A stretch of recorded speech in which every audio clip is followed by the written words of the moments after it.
పాపం ఇక తల్లి గుండెలు అక్కడ పగిలిపోయినాయి. ఈ చనిపోయిన పటేల్ దంపతుల యొక్క గొంతులు వాళ్ళకు వినిపించేటి అంట. అందరికీ నమస్తే, నేను మీ తెలంగాణ అమ్మాయిని.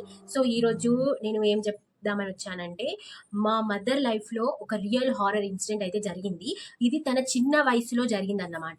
సో అది ఏంటి, దాని వల్ల మనం స్టోరీలోకి వెళ్ళిపోదాం, ఓకేనా? సో మా అమ్మ అయితే తను చదువుకుంది, పుట్టింది, పెరిగింది అంతా కూడా వాళ్ళ అమ్మమ్మ వాళ్ళ ఇంట్లోనే. తను ఎక్కువ వాళ్ళ అమ్మమ్మ వాళ్ళ ఇంట్లోనే గడిపేది. సేల్స్ అని బాగా భూస్వాములు అన్నమాట. వాళ్ళు చాలా కొంచెం భూమి బాగా ఉన్నవాళ్ళు భూస్వాములు అంటే. సో పటేల్ దంపతులు అని ఉండేవాళ్ళు. వాళ్ళకి ఒక కూతురు కూడా ఉండేది. కూతురుని మంచిగా చదివిపిద్దామని వాళ్ళు ఫిక్స్ అయిపోయారు. మంచిగా పట్నం పంపించారు, మంచిగా చదివిపించారు. మళ్ళీ వీళ్ళకి మంచి రెస్పెక్ట్ కూడా ఉంది ఊర్లో. మంచిగా చదివిపించిన తర్వాత అయితే బిడ్డకి పెళ్లి చేద్దామని అయితే ఫిక్స్ అయ్యారు. పెళ్లి కూడా చేశారు, పంపించట. అంత బాగానే ఉంది, అంత మంచిగా జరిగింది. మరి అసలు హారర్ స్టోరీ ఎక్కడ స్టార్ట్ అయింది అక్క అనుకుంటున్నారా? సో ఇప్పుడు మనం దానికి వద్దాం. ఇప్పుడు అసలు కథ మొదలవుతుంది. అస్సలైన హారర్ స్టోరీ ఇక్కడ స్టార్ట్ అవుతుంది. నేను ఇది విన్న తర్వాత అయితే నేనే షాక్ అయ్యాను, ఇలాంటి కూతుర్లు ఉంటారా అని కూడా. సో మీరైతే ఈ వీడియోని లాస్ట్ ఎండ్ వరకు చూడండి. ఇప్పుడైతే మనం రియల్ హారర్ స్టోరీలోకి వెళ్ళిపోదాం. సో పెళ్లి అయిన తర్వాత వాళ్ళకి చాలా అప్పులు అయినాయి. భూస్వాములు వాళ్ళ దగ్గర అప్పులు ఎందుకు అవుతాయి అంటే, కొంతమందికి భూమి ఉన్నా కూడా దాన్ని అమ్ముకోరు, వాళ్ళకి దాన్ని ఉంచి కాపాడుకోవడం ఇష్టం. అలాగే ఈ పటేల్ దంపతులకు కూడా ఇలా బిడ్డ పెళ్లి చేయడం, చదివిపియడం వల్ల చాలా అప్పులు అయ్యాయి. సో ఆ అప్పుల నుండి వాళ్ళు బయట పడలేకపోతున్నారు. ఇంటికి వస్తున్నారు, అప్పులోళ్ళు తిడుతున్నారు. ఈ తిట్టడం అంతా భరించలేక ఆ పటేల్ దంపతులు అంటే పటేల్ వాళ్ళ వైఫ్ అంటే భార్య, కొన్ని రోజులు నేను ఆ బిడ్డింటికి వెళ్ళేసి వస్తాను, కొన్ని రోజులు అక్కడ ఉంటాను, అప్పుడైతే నేను కొంచెం మంచిగా అవుతాను అనుకొని తనైతే తన బిడ్డ ఇంటికి వెళ్ళింది. బిడ్డ ఇంటికి వెళ్ళిన తర్వాత ఇప్పుడు మన ఇంటికి ఎవరైనా కొత్త వాళ్ళు వస్తే పక్కింటి వాళ్ళు ఏమని అడుగుతారు, ఎవరమ్మా ఈమె కొత్తగా కనిపిస్తుంటే, మా అమ్మమ్మో అని చెప్తాం. ఇక్కడ ఈ పటేల్ భార్య తన బిడ్డ ఇంటికి వెళ్ళిన తర్వాత ఆ బిడ్డ వాళ్ళ ఇంటి పక్కన ఉన్న నైబర్స్, ఎవరమ్మా ఈమె కొత్తగా కనిపిస్తుంది మీ ఇంట్లో అని వాళ్ళ కూతురుని అడిగారంట. ఈ కూతురు ఏం చెప్పిందంట అంటే, ఈమె మా ఇంటికి వచ్చిన కొత్త పని మనిషి అని చెప్పిందంట. పాపం ఇక తల్లి గుండెలు అక్కడ పగిలిపోయినాయి. ఏంటి, పని మనిషినా? నవమాసాలు మోసి కని పెంచి చదివించి పెళ్లి చేస్తే నన్ను ఈ రోజు తను పని మనిషి అని అన్నది. ఇక తను తట్టుకోలేకపోయింది. ఆ తల్లి ఏడ్చుకుంటా. తను బస్సు అక్కడ స్టార్ట్ అయినప్పటి నుంచి ఇంటికి వచ్చేదాకా ఆమె కనీసం ఆమె కంట్ల నుంచి నీళ్లు మాత్రం ఆగలేదు, అంత ఘోరం.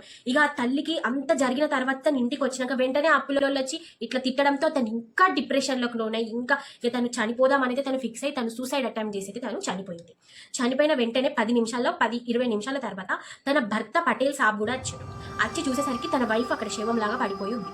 ఇక చూసిన తర్వాత ఆయన అనుకున్నాడంట, ఇక నా భార్యనే లేదు, నాకు ఇంకెవ్వరున్నారు, నేను బతికి ఏం చేయాలని అతను ఊరేసుకొని చనిపోయాడంట. సో పొద్దున లేచేసరికి పటేల్ ఇంటి ముందట ఊర్లో ఉన్న ప్రజలంతున్నారు. ఉన్న తర్వాత ఏంటి, చనిపోయింది, పట్నం నుంచి బిడ్డ కూడా వచ్చింది, కార్యక్రమాలన్నీ పూర్తి అయిపోయాయి. అయిపోయిన తర్వాత మళ్ళీ యథావిధిగా అంతా అయిపోయింది. మళ్ళీ అస్సలైంది ఇక్కడే మొదలైంది. ఏమైందో తెలుసా? యాక్చువల్గా ఉండే ప్రజలు ఏంటంటే, వాళ్ళు కొంచెం మనలాగా కాకుండా వాళ్ళు కొంచెం పొద్దున లేవడానికి చూస్తారు కదా. సో అలానే గౌడ కులస్తులు వాళ్ళు పొద్దున అంటే మబ్బుల 4 గంటలకు 5 గంటలకు అట్లా పోతారు అన్నట్టు. తాటిచి చనిపోయిన పటేల్ దంపతుల యొక్క గొంతులు వాళ్ళకి వినిపించేటి. పొలం పనులకి వెళ్తారు కదా పొద్దున, వాళ్ళకైతే డైరెక్ట్ ఎదురవుతున్నారంట చనిపోయిన వాళ్ళే. మేము షాక్ అవుతారా. ఇదంతా కాదు, ఊర్లో ఉన్న వాళ్ళందరూ కలిసి ఒక నిర్ణయానికి వద్దామని అయితే పంచాయతీ పెట్టారు. వాళ్ళ బిడ్డను కూడా పట్నం నుంచి పిలిపించిన తర్వాత ఆమెకి చెప్పిరు, నువ్వు అప్పులు తీర్చి భూమి నీ పేరు మీద పట్టా చేసుకొని ఇక్కడ నుంచి వెళ్ళిపో అంటే. ఆ బిడ్డ ఒప్పుకోలేదు. వాళ్ళ కూతురు, ఎవరైతే పటేల్ దంపతుల యొక్క కూతురు ఉంటుందో, తనైతే ఈ విషయానికి తను ఒప్పుకోలేదు. ఒప్పుకోకపోగా అయితే ఆ సర్పంచ్ ఏమన్నాడంట అంటే, నువ్వు గనక భూమి పట్టా చేసుకొని అప్పులు కట్టకపోతే ఆ భూమి మేము అప్పులు తీర్చడానికి వాడతామని చెప్పారు. ఇక చెప్పడంతో ఆమె ఆలోచించకుండా, సరే నేను అప్పులు కట్టేసి ఆ భూమి నేను పట్టా చేసుకుందామని ఫిక్స్ అయిపోయింది. లాస్ట్కి తనైతే మొత్తం అప్పులు క్లియర్ చేసి ఆ భూమి కూడా తన పేరు మీద రిజిస్ట్రేషన్ చేసుకున్న తర్వాతనే ఆ ఊర్లో ఎటువంటి సమస్యలు లేకుండా ఇప్పుడు ప్రశాంతంగా ఉంది. సో ఇది ఫ్రెండ్స్ జరిగింది. ఈ కాలంలో కూడా ఇలాంటి కూతుర్లు ఉన్నారంటే అది నిజంగా నేను నమ్మలేకపోతున్నా.